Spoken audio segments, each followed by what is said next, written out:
नमस्कार, आप सभी को बिहार मिथिला न्यूज में स्वागत है। देखिए, बिहार विधानसभा का मानसून सत्र शुरू हो गई है। देखिए, 20 तारीख से शुरू हुई है, 24 तारीख तक ये चलेंगे।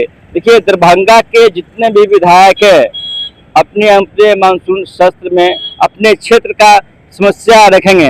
देखिए, दरभंगा के जितने भी विधायक है उनसे मैं बात भी करूंगा कि उनकी क्षेत्र की समस्या क्या है और मानसून सत्र में क्या कुछ होने वाला है, तमाम जानकारी। अभी देख लीजिए, तो विधानसभा गेट के पास है, बिहार विधानसभा का जो गेट है उसी के पास है। तमाम जो विधायक है अंदर में गए हैं और अपने क्षेत्र की समस्याओं को रखेंगे, कुछ अपने क्षेत्र की जनता की बातों को रखेंगे। देखिए, मानसून सत्र चालू होती है तो राजनीतिक गलियारों में घमासान भी हो जाती है। देखिए, बागेपुर उपचुनाव है, उसको लेकर राजनीतिक गलियारों में चर्चा है, यानी पूरा बिहार वासियों की निगाहें बागेपुर उपचुनाव को भी लेकर है। देखिए, दिल्ली में जंतर मंतर पर लेकर तमाम जो विपक्षी दल है वो सवाल खड़ा कर रही है। तमाम जानकारियां आप लोग को देंगे बिहार विधानसभा से, क्या कुछ हो रहा है यहाँ पे, अपने अपने विधायक अपने क्षेत्र की समस्या को कितना प्रमुखता से उठाते हैं। तमाम खबरें के साथ आप बढ़ रहे हैं।